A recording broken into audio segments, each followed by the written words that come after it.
Hey there, welcome to a new episode in the Blissful Biz podcast. Today I'm talking with Hannah Rose Cluley, yoga teacher, turned to self-love coach, turned to social media coach, turned to full-blown business coach, amazingly successful. And she's sharing her journey, her evolution. We talk about what her days look like, about messaging, about why we both feel it's so important for women especially to talk about money and share their money success stories and so much more. You're going to love our conversation. I can't wait for you guys to meet her.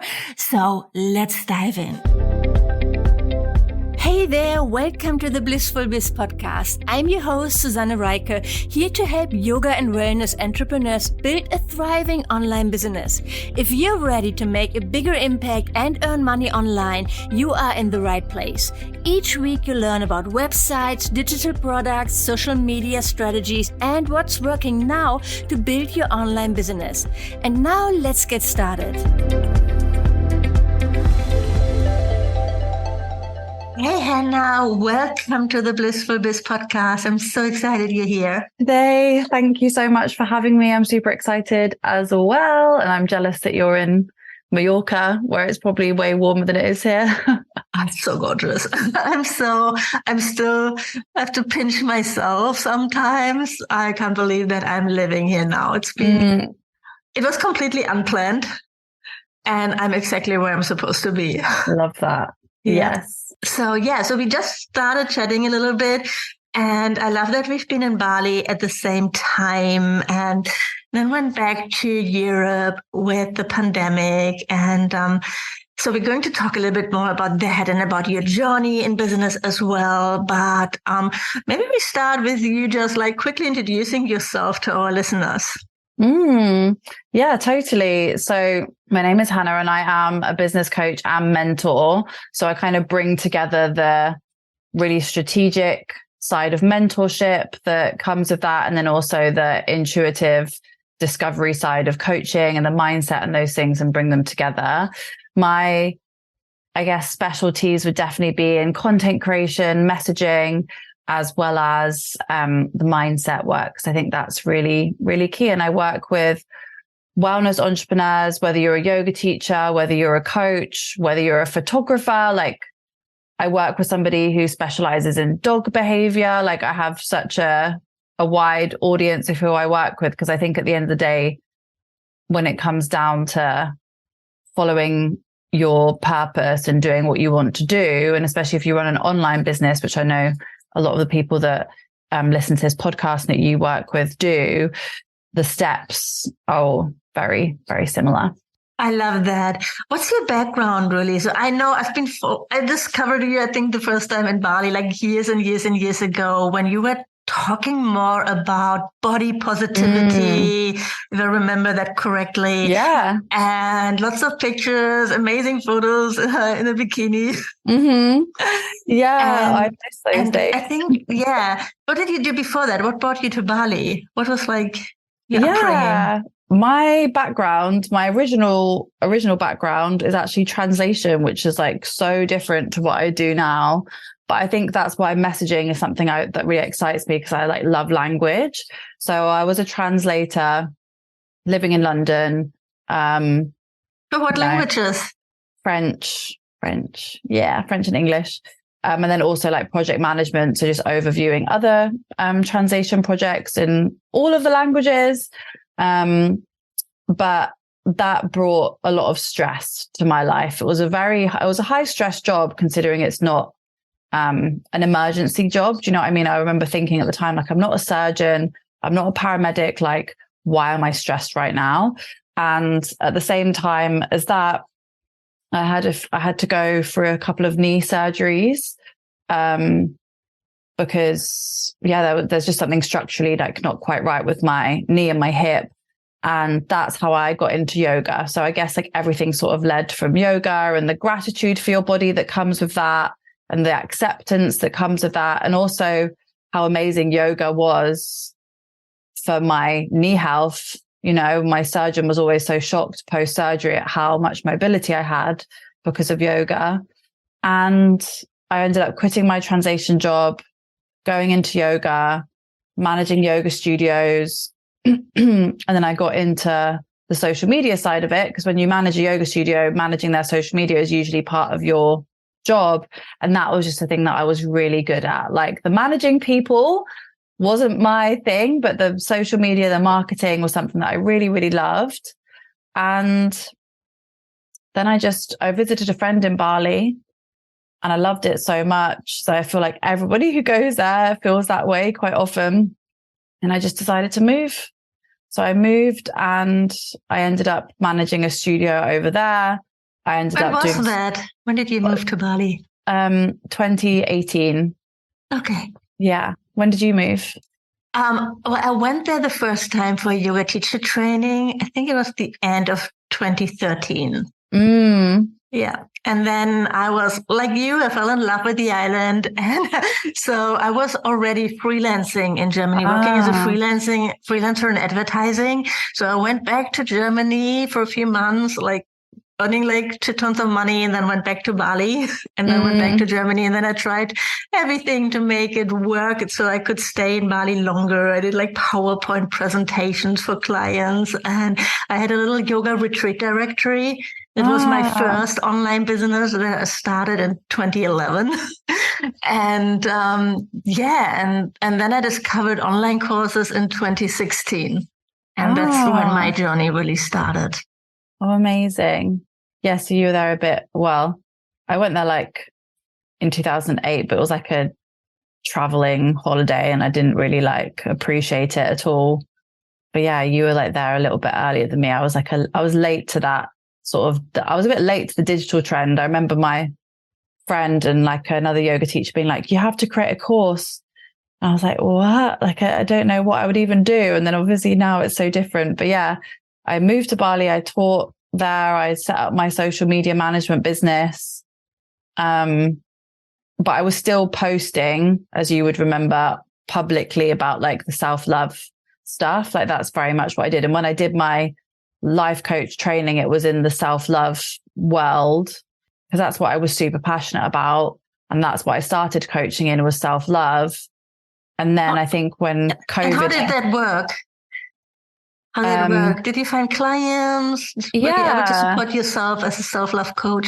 Yeah, I was never able to, make X per month or anything like that. But I had a few clients. I mean, I definitely just did the classic thing of like post about it once and then never posted about it again. Like, just the classic new entrepreneur with like social media and marketing, like everything that I was doing for the studios and for the brands that I was working with and doing their social media for, I wasn't doing for myself. It was very interesting. But I did have a job working at a retreat center.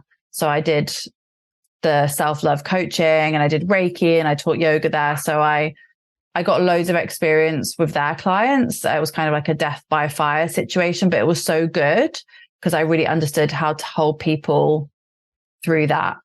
So I was really fortunate to get that gig because they just kind of liked me and took me on. But yeah, I think if I were to go back in time and be able to apply not only all the tools that I know now, but also not have the sort of lack of confidence that I definitely did when I first started, I feel like it would have I would probably be in a very different place right now. Like maybe I would never have even done the business coaching. Maybe I would have stayed with self-love. Who knows? But it's just interesting how, and that's why I love doing what I do, because I get it. Like, I've been that person, just hasn't posted. Yeah, I mean, we all have been there, right? So, I mean, when I look back at all the mistakes that I made, how for years I tried making a living selling like really low priced offers to a tiny audience. And obviously it didn't really work out well. But it brought us to where we are today. I think, so, and even back then I was still loving my life. And so it's all good. Yeah, I feel that. I feel the same as well. It was all part of the journey. It needed to happen. Yeah. So what happened then? So you've been like self-love, and then you also went slowly into social media coaching, right? Yeah, exactly that. So when COVID hit Bali, because it was earlier for us in Bali, wasn't it, than sort of, Europe, because just of how it worked out. The lockdown happened pretty much at the same time, right? So I remember I left Bali like early March 2020, and it was a normally scheduled flight. I was just really lucky. And I think the lockdown happened like 2 weeks later or something. Yeah, I think like everywhere had started to close down prior to that, because there were like 2 weeks where I remember just not working, just staying in my villa, not doing anything. And everyone just started to leave. And I'd lost all because I wasn't managing the yoga studio anymore, but I was teaching there regularly. I was managing maybe like 5 social media clients, most of whom were on the island, but one of them was US based. And I just lost all my clients. The retreat center that I was teaching at closed down. So I just didn't have anything except for one social media client who was in the US, because in Bali, like they want to be able to pay their staff whilst they close down versus their social media girl, and if they're closed, what's the point? So I totally got it. And then I remember just like seeing loads of people panicking, like, how do you use Zoom? How do you do an Instagram video? Do I do YouTube? Like, what's live? Like, I just remember so many yoga teachers in particular and like fitness instructors really just like having a bit of a meltdown. And so I remember just waking up one day and thinking like, why am I being paid only £500 a month to do so much for other people's social media when I could just teach other people how to do it themselves? And I just was like, yeah, that's what I'm going to do. So I did some videos, and I still was doing the self-love thing for a little bit, but then I offered like a £60, 60-minute session to dive into your Instagram and like clean that up and get your bio sorted, and just really sort of like the very beginning basic things that so many people didn't know back then. And it just seemed to work. Like I just suddenly had that fire in my belly, I think, because I was not making any money. And I just was like, right, now's the time. And it just sort of, the timing was perfect for me, I think.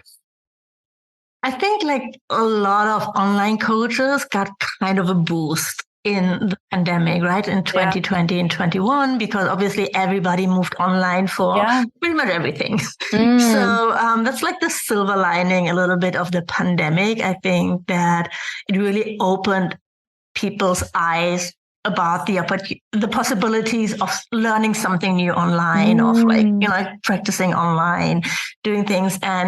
And I think even now that the world opened up again, a lot of people still crave that because it's so convenient. That not everybody has a yoga studio where they live. I don't actually have one here right now.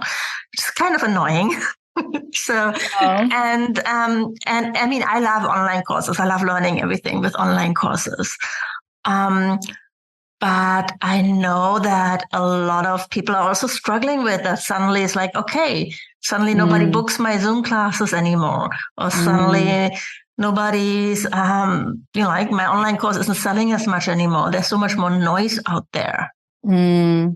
Yeah, that's super true. Like I'm seeing it with a lot of clients as well, or people who are messaging me like we're behaving like we're still in lockdown from like a selling perspective, and we're not. And I think that's something that people are struggling with at the moment, especially those who came online in that time, either to learn or to sell, and had like a lot of success, right? Like there's a recalibration, I think, at the moment of like moving back into the in-person world and how that works for online businesses. Yeah, it's just a little bit like there's a lot of, I don't know, maybe you just like, because suddenly your feed is full of people posting about that, right? But there's a lot of changes, like a lot of people are either burned out and they're closing down their businesses, or they're like changing their business model.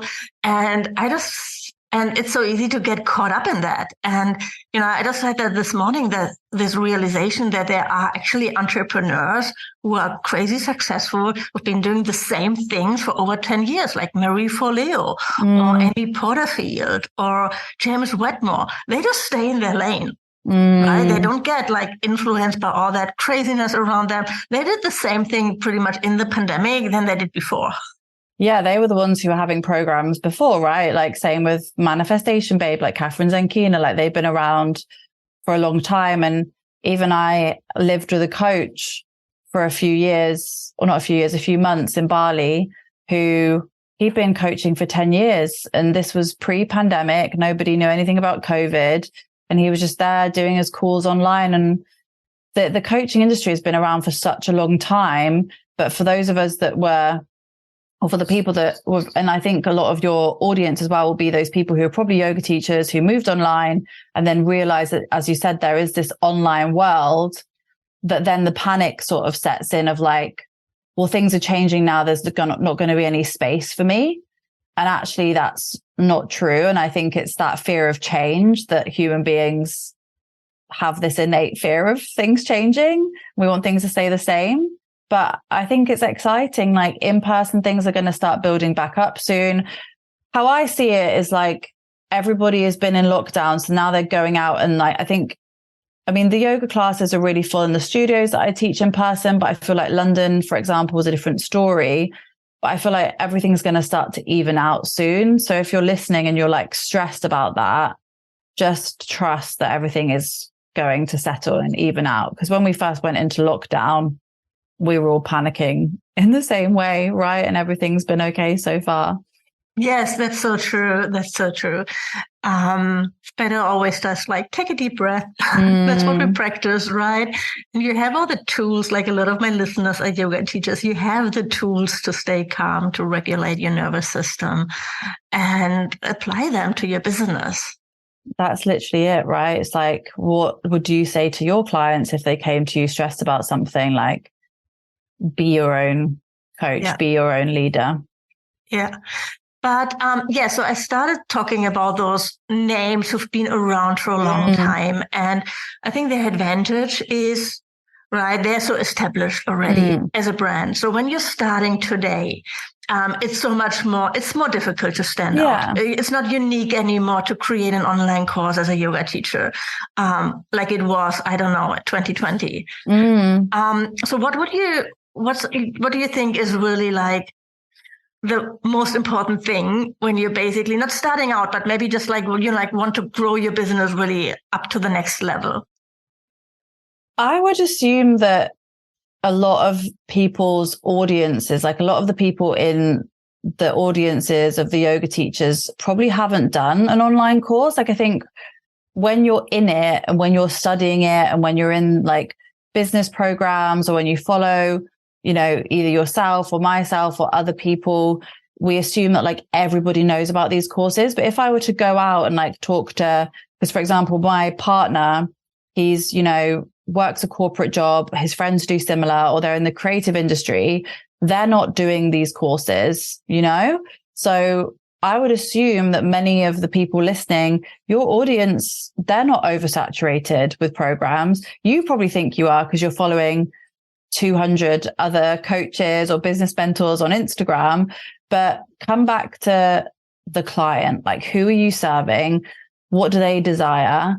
And then where are they? And go and speak to them. And I think something that we've forgotten is that the power of, I call it social currency, or like the power of speaking to people in real life is such a big difference. And it's not just about Instagram. Like I think Instagram's extremely oversaturated. It can be a big distraction. So where else are you showing up? Like, is it going and networking? Are you telling people in your classes? Are you sending out emails? Are you on YouTube? Do you have a podcast? Like, where else are you speaking to your people other than that space of Instagram, which I think is great, but can be very overwhelming. And also just, as I was saying, focus on what the ideal client wants. What do they want? I think it's very easy to make the business about us, about ourselves as the business leader and the guide, but it's always coming back to what the ideal client wants. I mean, I don't know if you agree with that, but that's kind of my perspective. No, I love that. And I love that idea of maybe creating like a hybrid business model of not, like really like talk to people in real life. Think about how you connect those both things. I feel like that's, like that's a really interesting conversation that I didn't have in a really long time. I know it's like an idea that I have in the back of my mind that I want to create like in-person events here in Mallorca. So maybe like a weekend retreat, longer retreats, things like that. I mean, I love my online connections, but and meeting in person is such a special energy. Oh, Things it's happen, so good. like, and both is great. And I had those conversations with yoga teachers who did like a yoga teacher training. And after they moved it online in the pandemic, they realized that they became better yoga teachers. And now they're doing hybrid models because all the theory part about the philosophy, anatomy, that's actually works so much better when people can study that in their own time through online materials.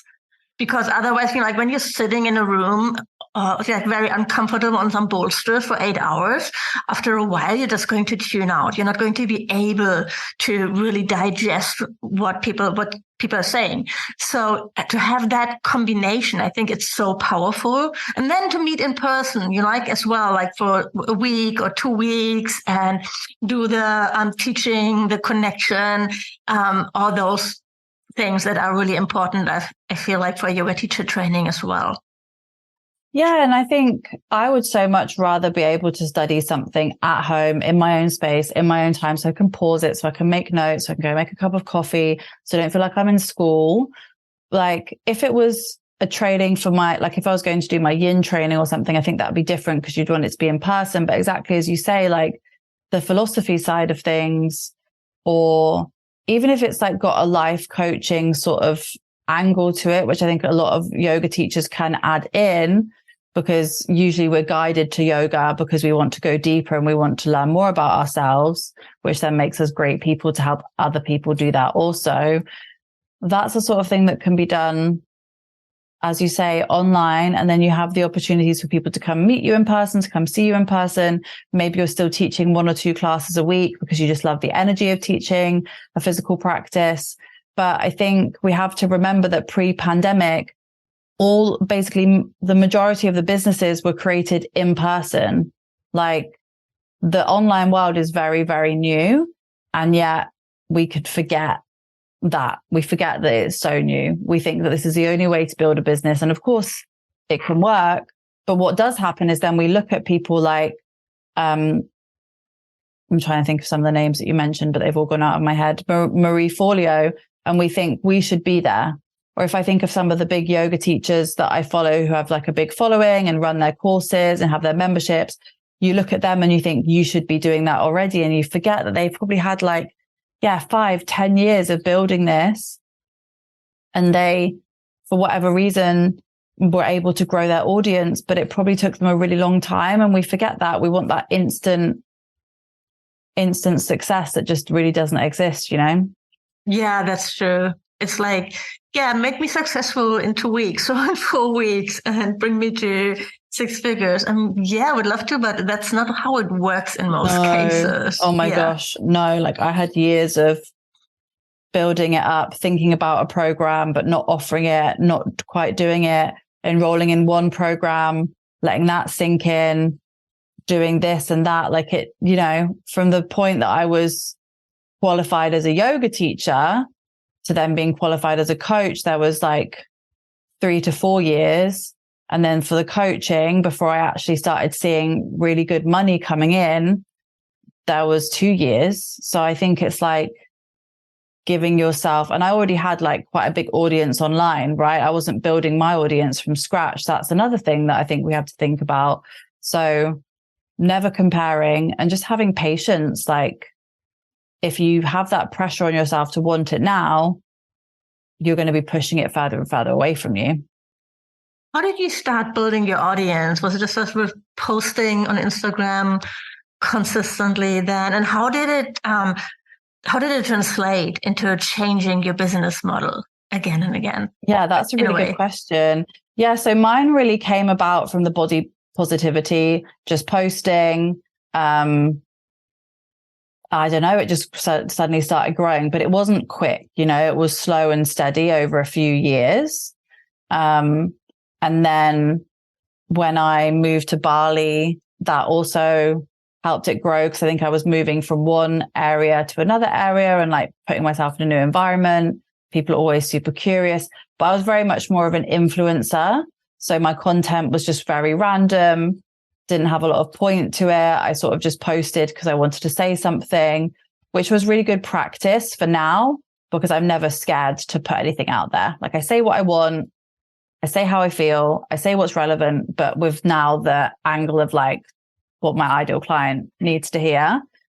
But when I pivoted into the self-love coaching, my engagement took like a massive hit. Like, I used to get thousands and thousands of likes, like tens of thousands of story views, and it definitely reduced a lot. And now I would say that, you look at the however many followers I've got, you look at the number and think, wow, she's got so many followers. But I would say that the actual amount of engaged people, it's more like 10,000, which is still a really good number. Like, I'm super grateful for that, but it's not like I've got this massively engaged audience who are ready for everything that I say. Like, I still have to very much work for it, but I like that, because then it makes it more fun, because I have to think outside the box. But I think the self-love coaching, I've got a few clients from social media. I think because I was taking a long time to figure out what my niche was there. And I was like, do I want to have astrology involved? Because I love astrology. Do I want to include this? Do I want to include this? Because I never fully decided on my niche, which is very common. And I sort of went between different things. It took a while for people to build trust with me, because I wasn't, giving them evidence. I wasn't giving them proof. And then with the social media, I think because I've been working with these brands for so long and had evidence of how, if we incorporated this, we grew by this number. If we did this, this is the results that they got. The proof was much easier for me to show. But whereas when I was talking about self-love, I didn't quite know how to translate that back then. Whereas now, if I were to work with a self-love coach, how I would tell them to share their proof, like, I would know how to do that. But back then I really didn't. I love that. Yes. So from social media, you're now more of a like general, you're talking a lot more about numbers, right? So about how to reach a specific goal, how to get to 6 figures or multi 6 figures. What's the reasoning behind that? That's a really good question. And it's interesting, because I see a lot of people talking about like why that's not good when you mention numbers. I think for me, I remember just seeing people hitting 10K months, for example, and just being like, how? Like, that seems like such a large amount of money to me. That seems absolutely impossible. And when I first started with the coaching, it very much wasn't about the numbers. It was like, grow your Instagram, get clear on your offer, which I still do talk about, but I didn't have the evidence of clients making that sort of money yet. So I felt like I couldn't talk about it. If I've not helped a client create X, Y, and Z, I'm not going to tell you that I could do it. And then when I launched my first program, I had clients who were, like making 7K in 5 days and like coming out of it with a 9K launch from an online program. And I thought, okay, like now all of the processes, which is like hone in on your offer, get clear on your ideal client, grow your Instagram, now has a result. Whereas before it was very process based. And I think this is something that maybe some of you listening can really think about, like, what is your process versus what is the outcome? And for me, that was what the shift was. And again, money is also a process to happiness, to freedom, to X, Y, and Z. So it might come a time when my ideal client isn't even driven by finances anymore and just wants to have a life of freedom, or just wants to have, autonomy in their business or good boundaries. But the ideal client that I'm currently speaking to, I feel like they see the figure 10K, 20K, 30K, whatever it is, 6 figures, and they understand that that is going to gift them freedom, hiring a team member, all of those things. And I just think it's working right now for me, but I would also be open to not talking about those things anymore if people weren't inspired by them, or if it wasn't working and I was getting the wrong clients. Like, it's always in marketing a process of, is this working right now? Could this be done better in a different way? Okay, that's not working. Because for you, for example, it's all about having this blissful business, selling online programs, which I think is perfect, you know, and I think everyone gets to have their own voice and their own angle.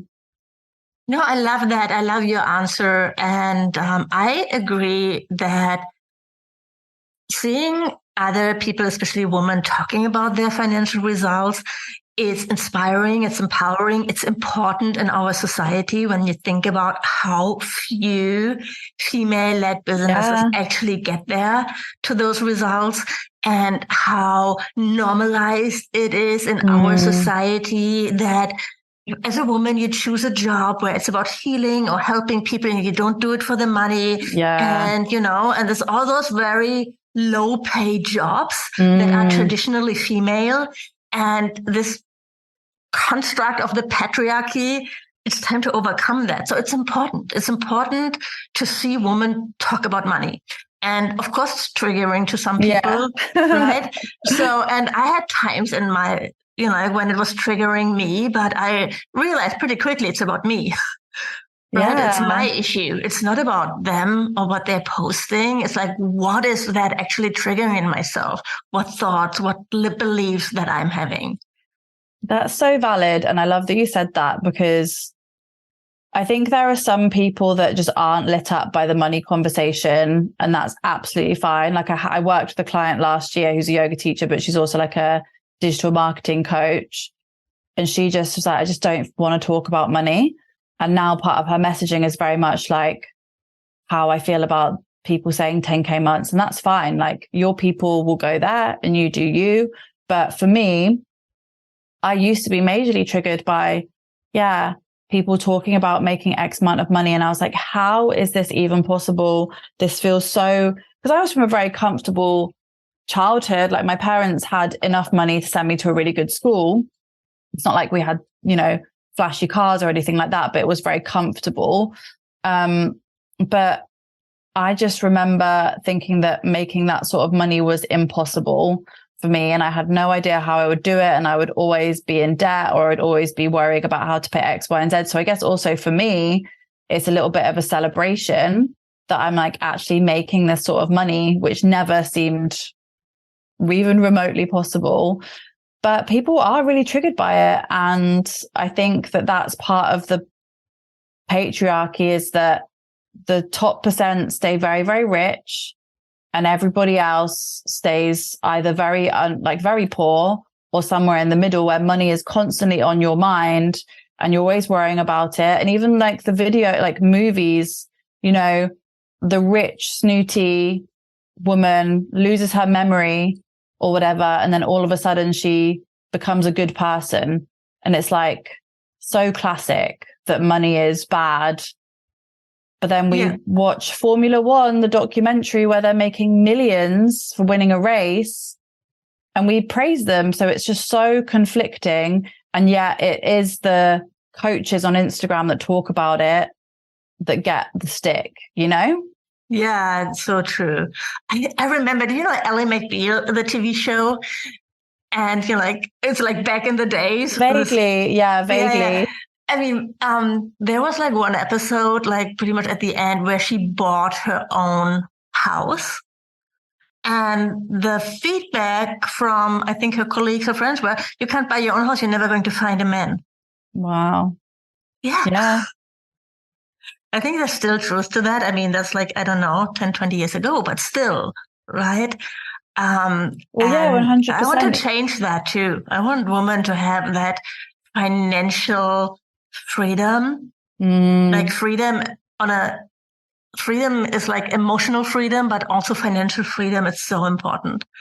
So I don't want any woman staying stuck in a relationship where they're not happy, or not being able to support their children really, or yeah, just like, and we have those opportunities today. I mean, obviously, we're still, like you and I, we're still privileged Yeah, that we 100%. have the education and the possibilities. But, and that still factors in, of course. Mm, But there's still more opportunities to be self-started than mm. there were, I think, like 10 years ago.